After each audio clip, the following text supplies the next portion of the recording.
Welcome back. It's 3:39. You're with me, Martin Daubney, here on GB News. Now, the Safeguarding Minister, Jess Phillips, says that police have flagged over 1,200 past cases of rape gang abuse for review since January. Now, of those, 216 cases are being fast-tracked as urgent. And that's as she also told MPs the government is close to launching a national inquiry into abuse gangs. Well, here to tell us more is GB News' national reporter Charlie Peters. Charlie, we've got a bit of a breakthrough here, some good news at last for the Labour Party. Well, Martin, it's been a long time waiting for this update. Almost 3 months since Baroness Casey made that recommendation for a national inquiry into the grooming gang scandal and, of course, for there to be a national police investigation. But we've got updates on both of those probes today, with the Safeguarding Minister, Jess Phillips, saying that the process for selecting a chair of the national inquiry was closing in on a decision, and that survivors had been engaged over the summer and that a panel had been formed. And then on the national police investigation, we were told that it's now underway. It's called Operation Beacon Port, which the NCA are leading. We also heard how it was including the Task Force of Organised Exploitation and the CSE Task Force, which was launched by the last government in 2023. But this government, they say, they've made an 11% rise in its number of arrests, over 820 arrests since Labour came into power last July. But it was in comments after Jess Phillips made her statement to the House of Commons this afternoon that I think actually some of the more interesting information came out, because the Shadow Home Secretary, Chris Philp, had asked if she would confirm that those in authority who covered up the abuse or looked the other way in order to protect so-called community cohesion would be prosecuted. She said that. Does she agree with me that those who deliberately covered this up should be prosecuted for misconduct in a public office? Here's what Jess Phillips had to say to that. Let me say and be very clear, and it be taken away by everybody who I'm sure has the victim's best interests at heart, that it will cover what it needs to cover to uncover the truth. And no stone will be left unturned. And that will make difficult conversations for people. And if people are found by our court system to have undermined and had, disgrace in public office, then of course they should be sent to prison. However, that has never happened to date in these cases. And so, of course, I very much hope that we uncover the kind of social workers that he referred to, and I hope that they face the full force of everything that they deserve. Well, yet more promises for survivors and victims of these grooming gangs. This inquiry will now leave no stone left unturned. But there was something of a piece of information for Jess Phillips to concede there, which, of course, this hasn't happened before. There hasn't been public officials being prosecuted for misconduct in a public office before.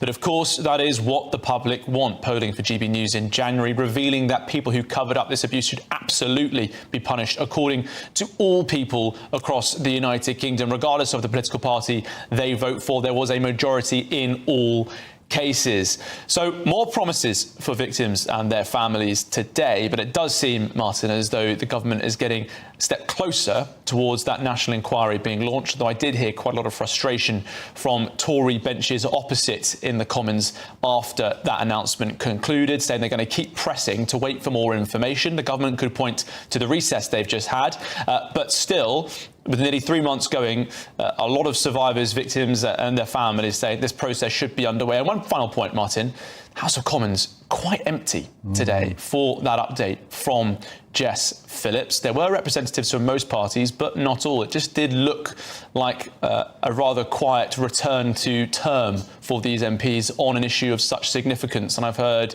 a few critical remarks about that in the last couple of hours as well.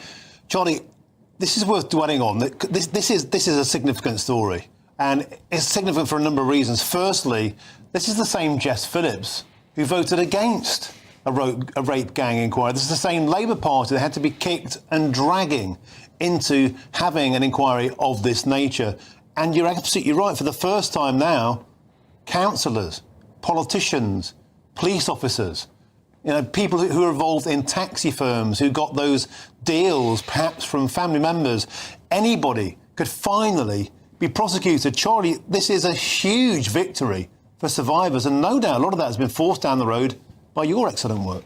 Well, Martin, I think it is a breakthrough because there has been that uncertainty since that announcement in January when the government said, as Sir Keir Starmer was flying to Canada for that summit, when he told our political editor, Christopher Hope, that he would launch a national inquiry into the grooming gang scandal.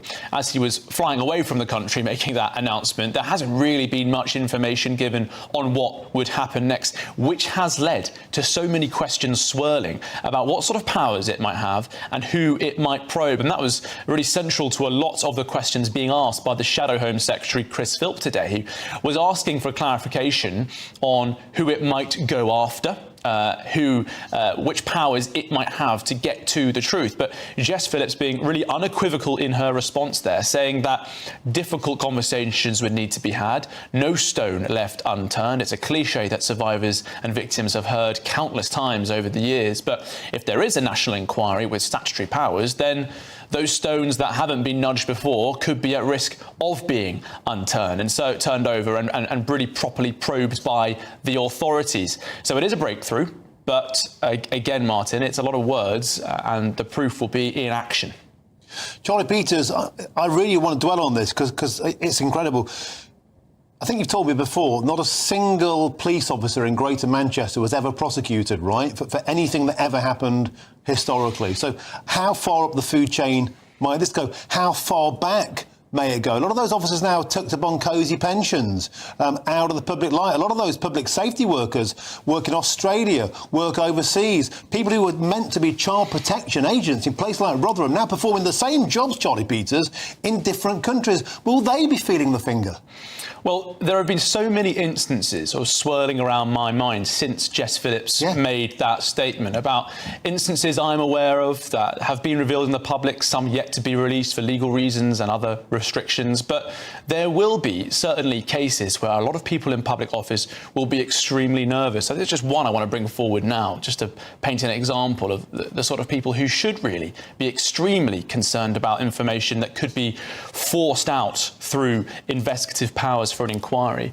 In Greater Manchester, in Rochdale, in the mid-2000s, there was a gold level meeting, which means a meeting in the police held by chief constables, assistant chief constables, about information they had about suspected abusers in Rochdale and in Greater Manchester. And they took the decision to close that policing operation, but the notes from that meeting were not available. They've gone missing. I think with a national inquiry, that instance is well known about. There should be the powers required to bring those people forward, to seriously question them and those around them, to work out why those decisions were taken and why that information went missing. Because we know in so many cases, the decision to prioritise so-called community cohesion came ahead of the desire and the need to protect children, most of them girls, from these sorts of abuse gangs. But Martin, there were many other people, social workers included, I think, who will be nervous, perhaps even terrified about what this inquiry might do. Charlie Peters, good. A lot of those people perhaps should be living in fear of them getting a knock in the middle of the night. Charlie Peters, this is an incredible story. Please, let's talk about it more throughout the rest of the show. A huge, huge breakthrough. No stone remained unturned. That quote, we need to sign, seal and deliver and make sure that's delivered upon. Charlie Peters, excellent. Thank you, as ever, my friend. Superb.